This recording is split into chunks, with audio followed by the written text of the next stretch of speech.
and it's Friday. It's our first hour, so that means it's time for our National Town Hall meeting with America's Senator, Senator Bernie Sanders, the guy I think of as America's Senator anyway. The people in Vermont know that he's theirs. Senator Bernie Sanders, sanders.senate.gov. Bernie, welcome. Great to be with you, Tom. Senator Sanders. So this is 2 days in a row, huh? Forgive my informality. Yeah, it's great to have you back. Yesterday we talked about climate change. Yes. So what's on your mind today? Well, let me start by recognizing what we all do, that this is a Memorial Day weekend. And it's important for us to take a few moments at least to be thinking about the huge sacrifices that so many people have made for our country. Just yesterday in D.C., I was very honored to have received recognition from the Gold Star Wives for some work that we have done on the Veterans Committee, and I'm chairman of the Veterans Committee in the Senate. And, you know, when you go in front of a whole lot of people who have suffered so much, the young women often who have lost their husbands in war, you realize what war is about and what kind of sacrifices so many people in this country have made. So on this Memorial Day, we remember those sacrifices, and we pledge to do everything that we can to make certain that those people who have served our country get the benefits that they are entitled to and the health care that they are entitled to. And there has been a lot of controversy in the media around the VA recently. And I just wanted to say a few words, and that is to say that if you talk to veterans in Vermont or around the country, what most of them, not all, but what most of them will tell you is that the health care that they're getting at the VA, by and large, is good or very good health care. In fact, we had a hearing a week ago yesterday where I asked all of the veterans organizations, the American Legion on down, representing millions of veterans, their views about VA health care, and what they said, it was good to excellent. Now, when you serve 6.5 million people a year, as the VA does, it's the largest integrated healthcare system in the country, and I think today every day about 230,000 veterans get health care through the VA. It's a huge number. Clearly there are going to be problems, and some of them serious problems. But I think in general it is regarded by not only the veterans themselves, but by independent surveys, that the quality of care in the VA is pretty good. The problem that we are facing right now, and that is being discussed, is the issue of waiting times and access.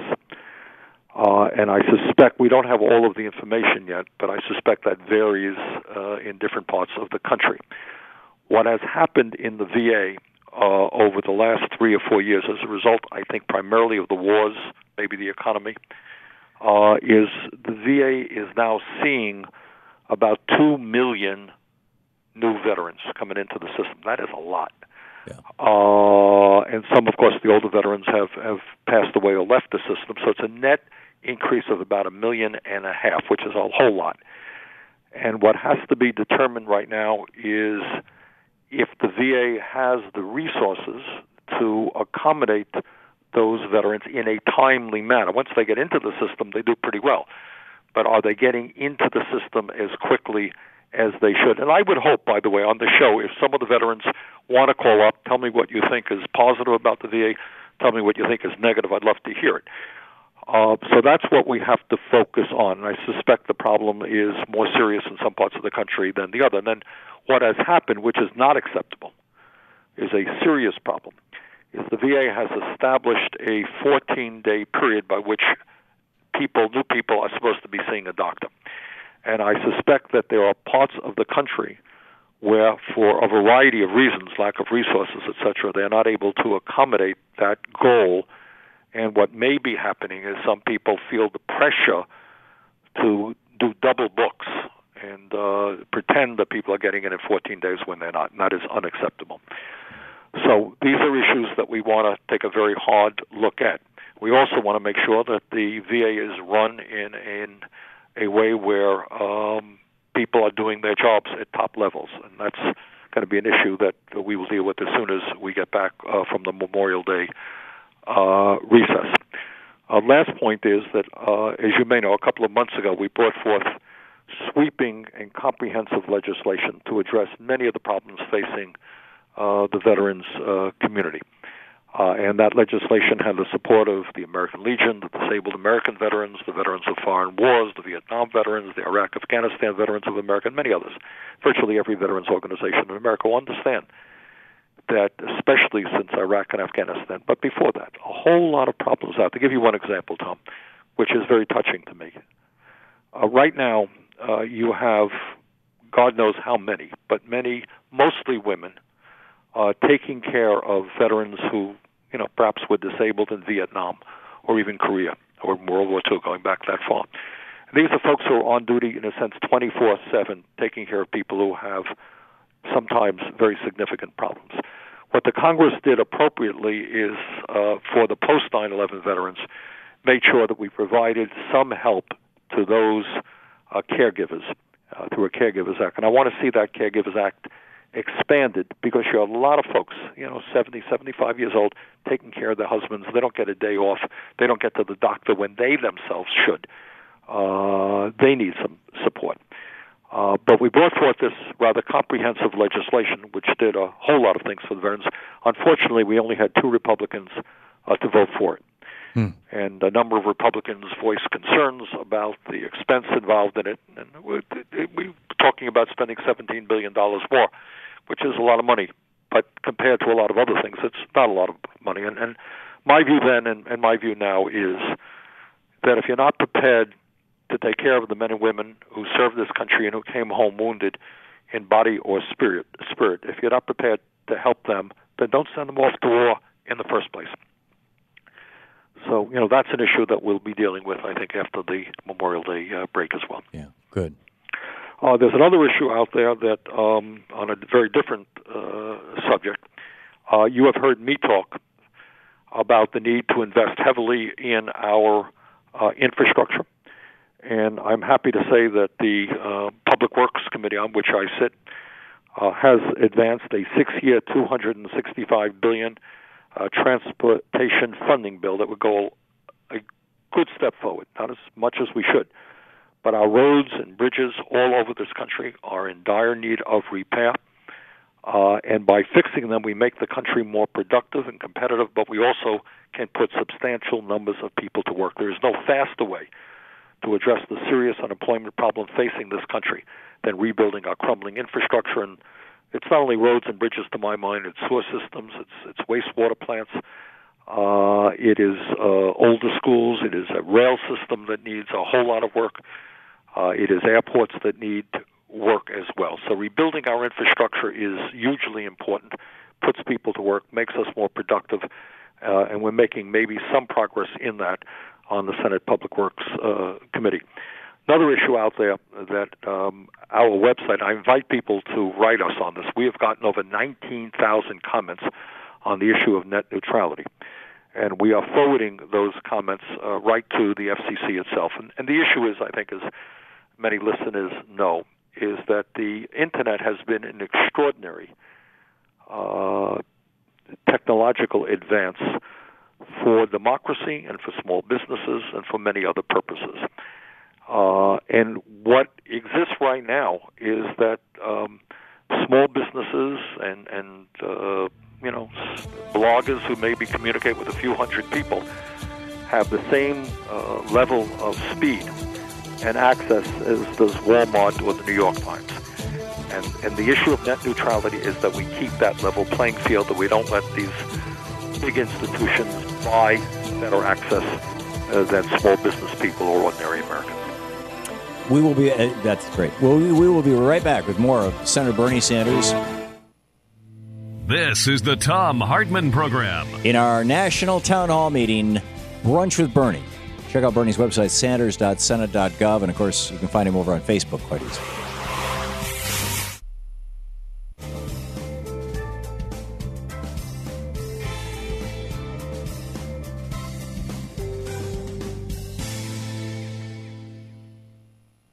And welcome back. Paul in South Lyon, Michigan, watching Free Speech TV on the Dish Satellite Network. You're on the air with Senator Sanders. Yeah, thanks, gentlemen. The Republicans and their partners, the entire billionaire media, didn't give a damn about 40,000 veterans needlessly dying or losing their legs in Iraq, and they don't they don't give a damn about thousands of people dying in Republican states with no Medicaid, but now they pretend to care about a few dozen veterans dying because of Republican budget cuts. General Shinseki is a hero who tried to save the lives of thousands of soldiers by telling the truth to the Bush administration before the war. And what's his crime now? Demanding that veterans be seen in less than 14 days. Do you think it's a disgrace the way he's been treated by Republicans in the media? Well, let me just say this, Paul. Is I think a lot of the media coverage has not been fair. And in terms of Shinseki, I hope everybody knows that we have a gentleman who was a 4-star general, Army chief, head of the Army during his tenure. And what Paul is referring to is that during the build-up to the war in Iraq, Shinseki was very, very brave. We all know that the Bush people and Don Rumsfeld and others were pushing in every way that they could to take this country to war, and they were trying to minimize the impact of that war. That'd be a very quick war, nothing to worry about. And what Shinseki did is, and he was, I think at hearings, but very public on this, he said, well, you know what? If we're going to occupy Iraq, it is going to take us many, many troops. I think he was talking about hundreds of thousands of troops. I don't have the information in front of me, but he said it's going to be a lot more difficult than some people are telling you. Well, that is not what Rumsfeld and the others wanted to hear, and he ended up leaving his position as Army chief, and some say that he was forced out.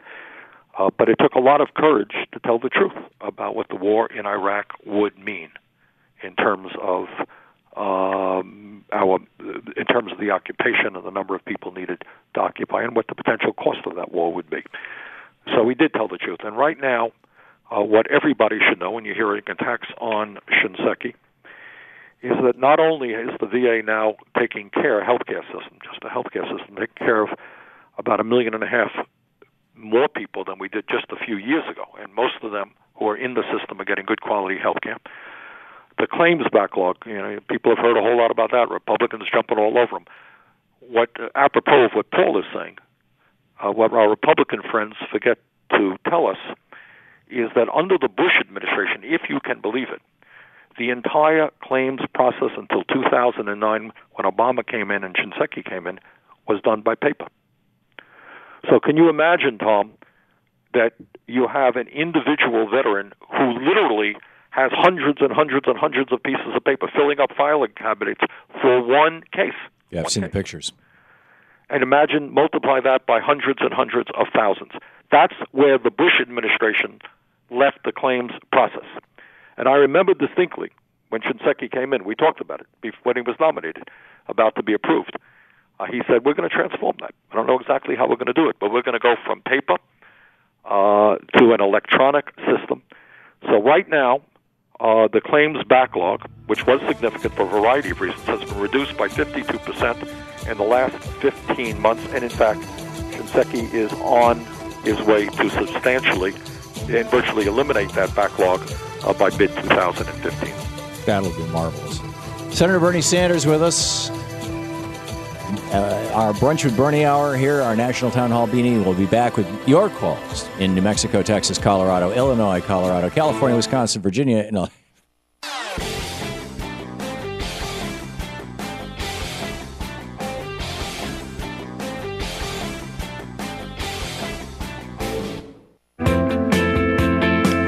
welcome back. Thom Hartmann here with you, and Kevin listening on KTRC 1260 in Santa Fe, New Mexico. You are on the air with Senator Sanders. Yes, sir. Thank you for everything you do, Senator Sanders. I've been waiting to ask this question for quite a while, but what would it take to get the CBO to score Medicare Party single payer, and wouldn't it be beneficial in that it would cover off some of these veterans falling through the cracks and on Medicare and all of that? Kevin, great question. I think, and my memory is vague on this. I think actually there have been some studies done on that in the past. And what we should mention before I answer Kevin's question is that because, the VA covers, by definition, service-connected veterans. Those are people who have suffered injuries in war. But they also cover a lot of other veterans as well. For example, veterans who were recently separated from war who are not service-connected are going into the VA right now. You have veterans who are not eligible for Medicaid for one reason or other but are still low income. You have veterans who are not really poor but want to get into the VA because they appreciate the quality care, who pay a copay, etc. So a lot of veterans are using the VA today who are not necessarily service-connected. But Kevin's question is an important question, because what Kevin is asking is, what about health care in America in general? In so many words, what Kevin is asking is, can we provide a more cost-effective health care system, a better health care system, than we currently have? And isn't there something wrong that we are the only major country on earth that does not guarantee health care as a right of all people?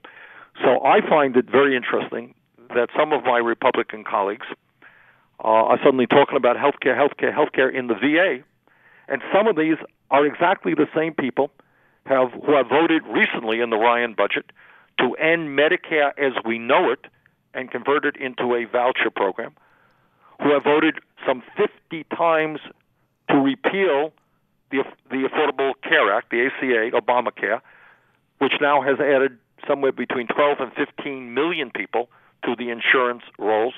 They have voted to make massive cuts in Medicaid, which, by the way, will certainly impact a whole lot of veterans who are now on Medicaid. And they support those states around the country who are not expanding Medicaid as they should because of the Affordable Care Act. So bottom line here is a Medicare for all single-payer program would provide quality care to all of our people, and obviously we still need a VA to take care of the veterans, but it would provide quality care to every man, woman, and child, and doing that in a much more cost-effective way than is currently the case. Everybody should know that in the United States today, we now spend at least 50% more per capita on health care than do the people of any other major country who provide health care to all of their people, and yet our health care outcomes in terms of life expectancy, infant mortality, and the treatment of a variety of other illnesses, in many cases, does not compare to some other countries.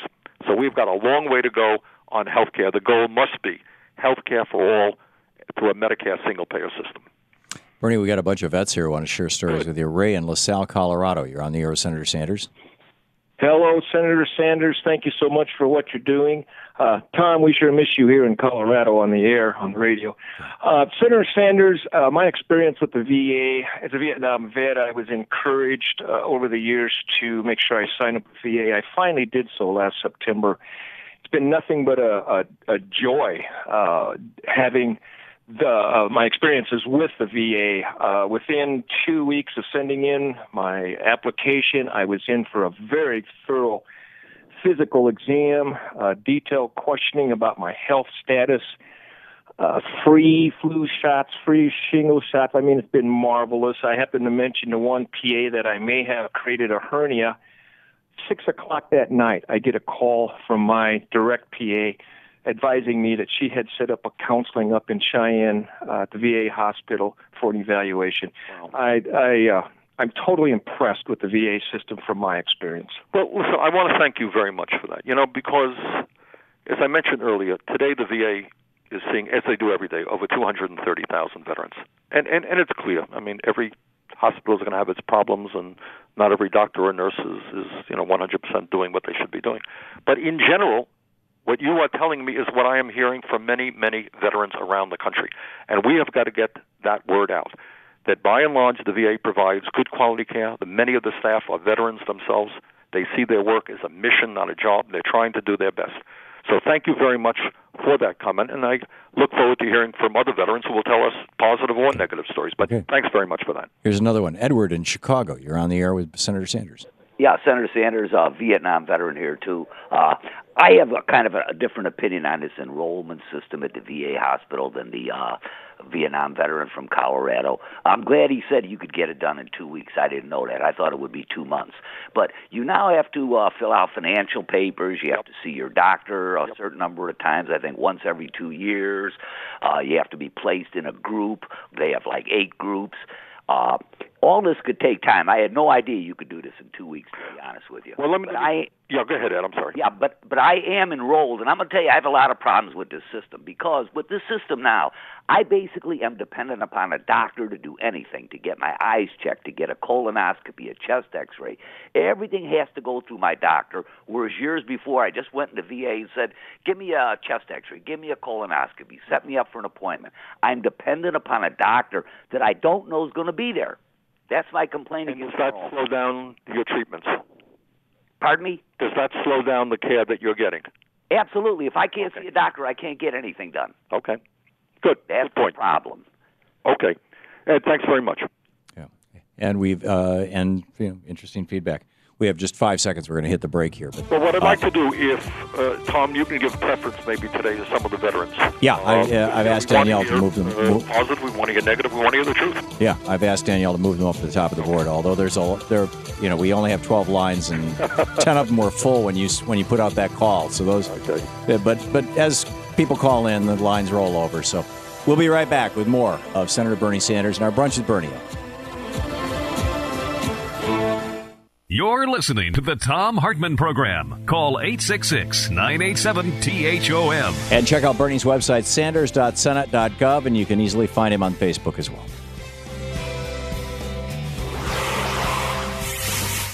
Talk media for the rest of us, Thom Hartmann Program. It's our Brunch with Bernie hour. Senator Bernie Sanders on the line with us.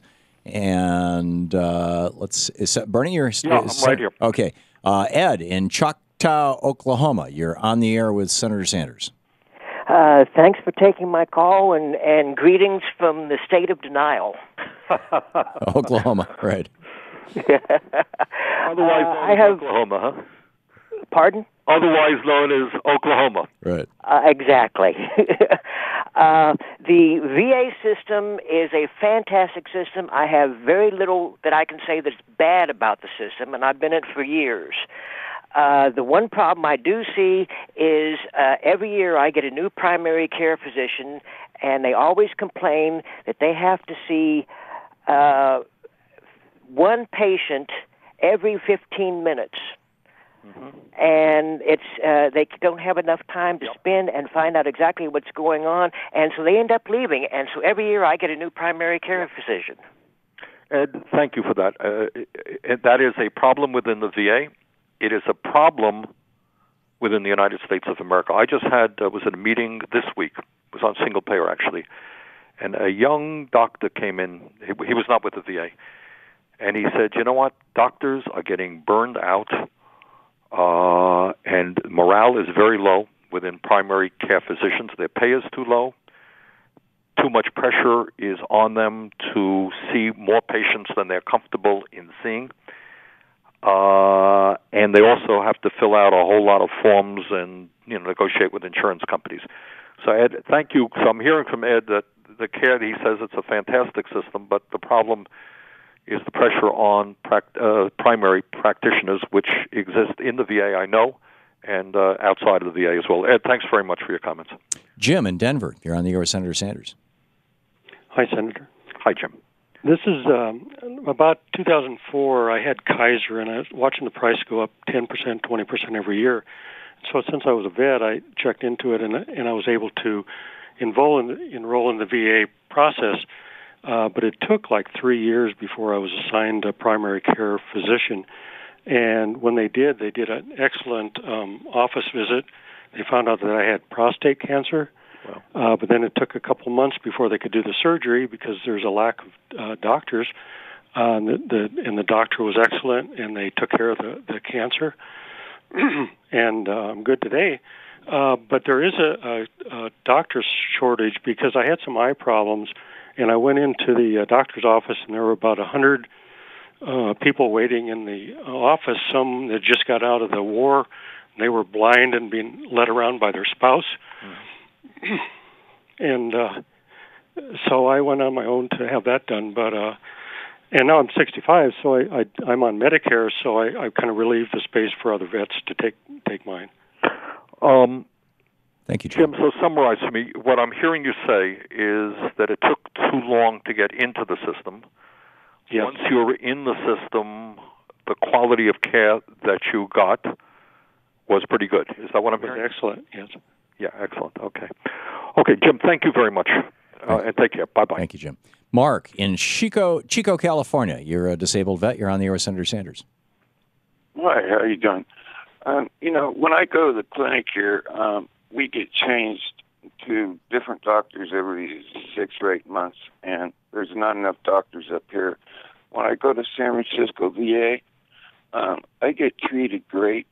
The doctors are good, but there's never enough doctors, and it's so hard to get an appointment because you're usually seeing somebody that's in medical school and maybe not quite not knowing what they're doing, and it's to the point where I can't walk anymore because I'm trying to get a foot operation. Other than that, they're great. So what I'm hearing you say that you don't have a regular doctor, that your doctor keeps getting changed, yes? Yes. And in San Francisco, you get treated very well, but what you're perceiving is there are not enough doctors there. Yeah, I've been trying to get a foot operation for quite a few years, and now it's to the point where I can't hardly walk. And I got peripheral neuropathy, and I have a bone coming through the bottom of my foot. I don't. And you can't get the operation that you need through the VA in a timely manner? Yes. If you could leave with Tom's staff your name and address, let me see what we can do about that. Okay, Mark, I'm going to put him. Mark, I'm going to put you on hold. He's on line 9, Danielle. Take his name and we'll get his name and phone number, and you can contact him. Bruce in Sioux Falls, South Dakota. You're on the air. You're a veteran. You're on the air with Bernie. Well, I'm not a veteran, but I'm involved with a group here in Sioux Falls, Senator Sanders, that are concerned about our town of Sioux Falls seizing some property from the VA that has been planned for future use of the VA. We've recently gone through a city election out here, and we've kind of lost control of being able to help the VA in their plans for growth out here. Senator Daschle did a lot of work to preserve our VA hospital. I recently had to use the VA quite a bit with my father, who is a World War II vet. Mm-hmm. And now... let me ask you, how did you feel about the care that your father got at the VA? Oh, my God, it was fantastic. We finally found out that the underlying root of my father's problems for years, the staff was absolutely fantastic, and we're so happy to have been able to work with the VA. My father fell into the donut hole, on pharmaceutical donut hole, and through the VA's drug program, my father got to live for a few more years. Good. So we were. Well, thank you, and I gather you're going to fight the fight in Sioux Falls to make sure that the VA can have a facility there. That's the issue, yeah? Yes, and what's happening right now is the city has decided... I don't want to go into great length about that because I want to hear from other veterans. Okay. But, thank you. And Bruce, thank you for the call. Keep up the good work there. Okay. Al in Rome, Wisconsin. You're on the air with Senator Sanders. Bernie, I don't envy your job. My big question is, when is travel pay going to go back to the way it was? It's totally dysfunctional right now. I know. Here's what you got there, Al. Before we do that, Al, I want to ask you this question, and I'm going to give you an answer about travel pay. Okay. What is your experience with the VA health care? Do you like it? Is it good? What's the story? Okay. The people are good. They try, but I can't get what I need. Most of what they want to give me is so degraded, I just don't even bother anymore. What does that mean, that most of what you get are degraded? So you're not happy with the health care? No, not at all. Okay. My problem is my agenda doesn't fit Big Pharma. I'm losing that, Al. Are you not getting the medicine that you need? Is that the point? That's pretty much it. Yeah. Okay. I qualify for everything, but I can't really get anything. That's what it comes down to. Okay. All right, Al. Thanks very much. Thank you, Al. Janice in Jacksonville, Florida. You're an Iraq war vet. You're on the air with Senator Sanders. Hey, Tom and Senator Sanders, thank you both for the work you do. Thank you. Hey, my Jacksonville, Gainesville area VA care is excellent. I guess we have a relationship here with the University of Florida, so that helps. My doctor takes all the time I need. I've gotten surgeries in a timely manner. He calls me at home. Now my concern is the claims process and the tendency for them to deny claims. Okay. Good point. And Janice, thanks very much for calling. So what you're saying is that the care you're getting in Jacksonville is excellent. Yes. Okay, very good. Janice, okay, thank you very much, Janice. Okay. Rick, we have just 1 minute till a break. Rick in Geneva, Florida. A quick comment for Bernie? Yeah. Hello, Senator Sanders. Yeah, I agree with other people. The care is good. I use the Orlando outpatient clinic. The care is good. They're kind of crowded, so sometimes you have to wait a bit, but the care is great. But the gatekeepers, the compensation and pension people, you would think it was their money. They just treat you bad, and they just don't want you to. I'm 100% disabled, PTSD, and it took a law firm for me to finally get a claim through. Okay. All right, Rick. Thanks very much for that comment. And thank you. Okay. And we got 5 seconds before we hit the music here, Bernie. Okay. In fact, there it is. I appreciate the veterans calling in, and I hope on this special day, as we celebrate Memorial Day, I hope we'll hear from more. We have a board full of vets for you. Okay, that's great. Washington, Wisconsin, Illinois, New Mexico, Virginia, Illinois, Texas. Yeah, got a bunch of them. So we'll get back to them right after this. It's 15 minutes before the hour. It's our Brunch with Bernie hour, our national town hall meeting with Senator Bernie Sanders, who's chairman of the Veterans Committee in the U.S. Senate. You're listening to the Thom Hartmann Program. Visit ThomHartmann.com for audio and video archives. And visit Senator Sanders' site at sanders.senate.gov. And, of course, you can find Bernie on Facebook.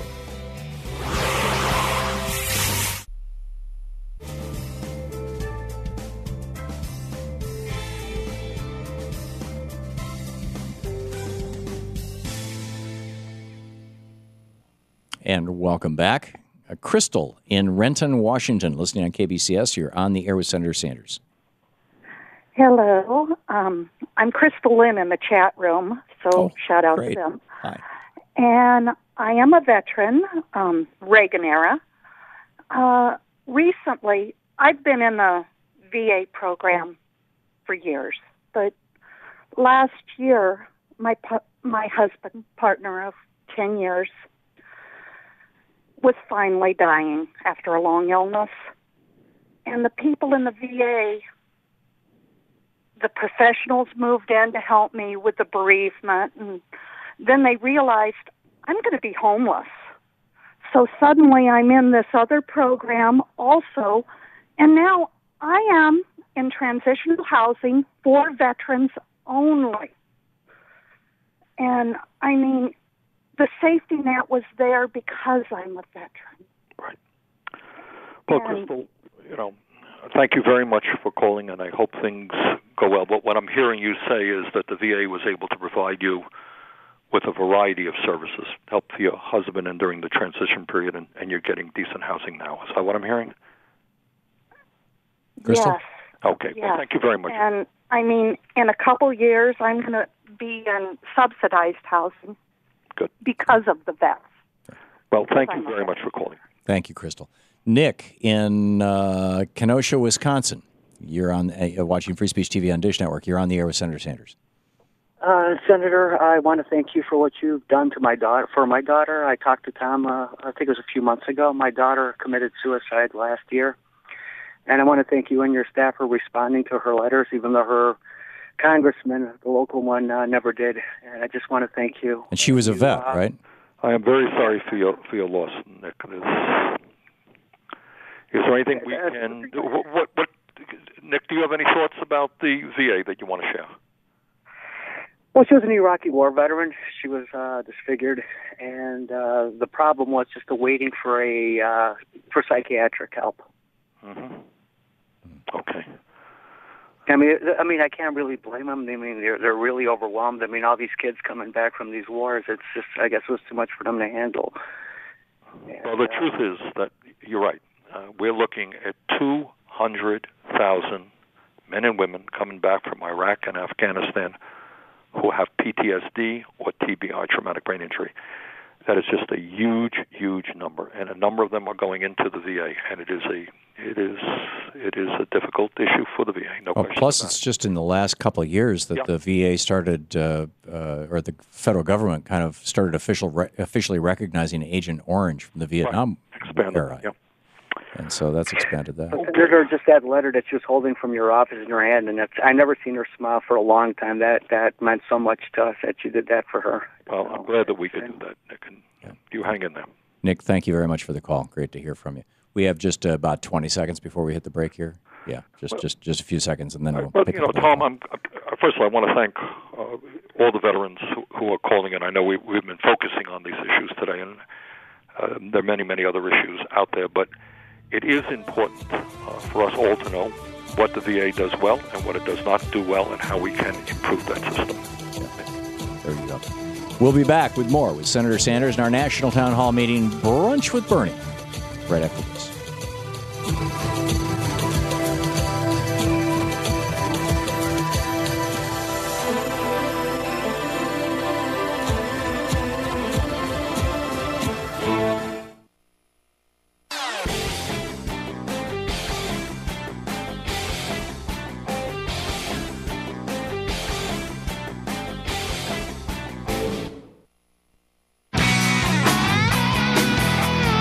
Welcome back. Thom Hartmann here with you, and Senator Bernie Sanders on the line with us. It's our Brunch with Bernie hour, sanders.senate.gov, his website. Robert in Quemado, am I saying that right, New Mexico?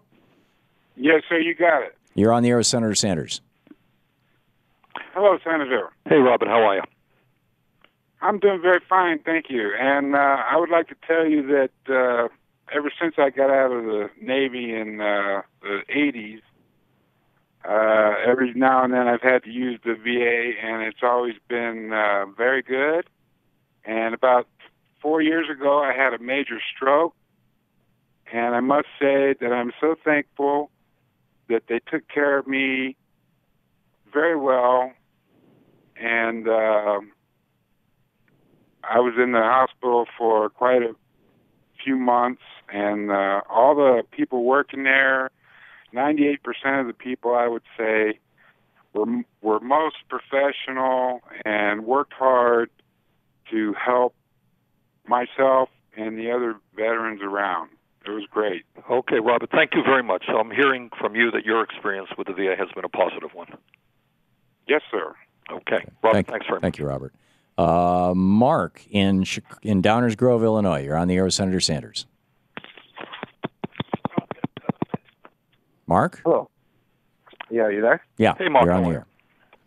Sorry. So my question, statement, comment, whatever, is my brother is a veteran. He was in Iraq twice and Afghanistan once. And they deemed him, I think, 76% disabled. Yep. And there's nothing wrong with him.